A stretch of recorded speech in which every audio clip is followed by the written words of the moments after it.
The cart was taken from my hands before I finished turning it toward the register. "I've got it," the young man said, already steering it forward. He smiled without looking at me. "You can stand right there." I did what he said because the space behind me was filling up and I didn't want to block anyone. I stepped to the side. My purse bumped my hip. The cart kept moving without me. The scanner started beeping. Fast. Clean. Like a metronome. The cashier didn't look up. She talked past me to the line. "Next after him," she said. I opened my mouth. Closed it again. My items slid down the belt. Bread first. Then the eggs. I watched the eggs the whole time. I always do. No one noticed. The young man pulled the cart back toward me when it was done, like he was returning a borrowed chair. He parked it in front of me and nodded, proud of himself. "There you go," he said. "All set." I thanked him. Of course I did. The cashier held out her hand, palm up, but her eyes were already on the screen. "Card or cash?" she asked. I reached into my purse. My fingers shook a little. Not from age. From trying to hurry.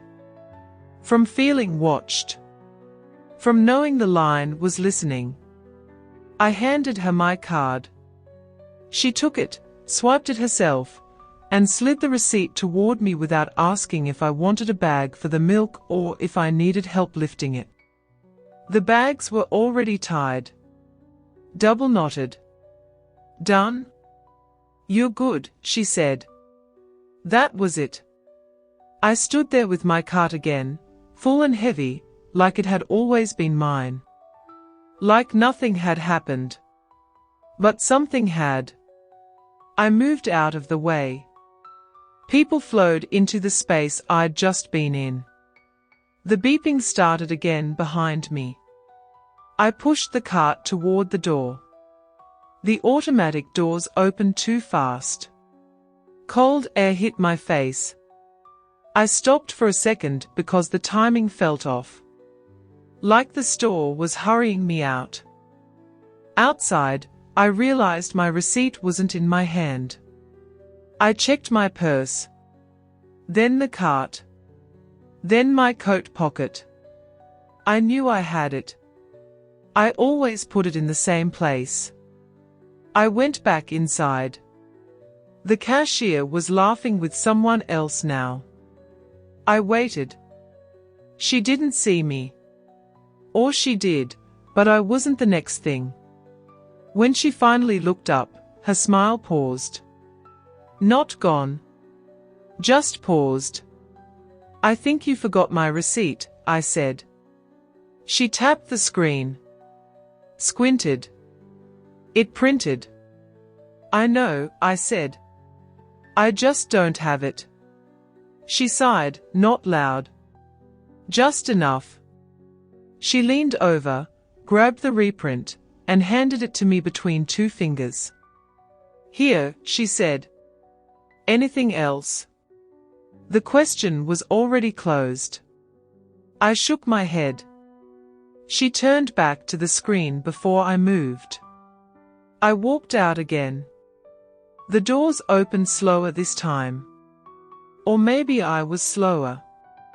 In the parking lot, I stood by my car longer than I needed to. I set the bags down one by one. The milk felt heavier than it should have. I rested it on the trunk for a second before lifting it again. A woman my age passed me, walking fast, keys already in her hand. No one offered to help her. No one took her cart. She didn't look grateful or embarrassed. She looked like she belonged exactly where she was. I put my bags in the back seat instead of the trunk. I don't know why. I always do the trunk. But the back seat felt closer. like I could keep an eye on them. I sat in the driver's seat and didn't start the car. Through the windshield, I could see the automatic doors opening and closing. People coming and going. Carts moving. Help being offered. Taken. Refused. I replayed the moment in my head. The way the cart left my hands. The way my body stepped aside before my brain decided anything. The way everyone acted like it was obvious. Like this was the correct version of me now. No one had been mean. No one had raised their voice. No one had said I couldn't handle it. They didn't have to. I realized then that if I had said something, if I had kept my hands on the cart, if I had said I'm fine, if I had slowed things down, it would have looked strange. Rude. Uncooperative. Like I was making a problem where there wasn't one. That's how it works. You don't lose control all at once. It gets smoothed away. Folded into politeness. I started the car. The radio came on. I turned it off immediately. The silence felt more accurate. At a red light, I checked my mirrors. I caught my own eyes. They looked the same.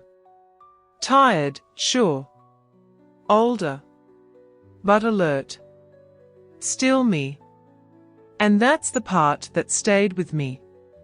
Nothing about my mind had changed between walking into that store and walking out of it. But something about how I was handled had. As if a decision had been made somewhere I wasn't invited to stand. When I pulled into my driveway, I sat there again. The house was dark. I hadn't turned any lights on before I left. I liked coming back to quiet. I carried the bags inside myself. Slowly. On purpose. I didn't drop anything. In the kitchen, I set the eggs down carefully. They were fine. Of course they were. I put the receipt on the counter and looked at it longer than I needed to. The ink was already starting to fade. I thought about throwing it away. I didn't. I left it there, flat, where I could see it. Like proof of something I wasn't ready to name.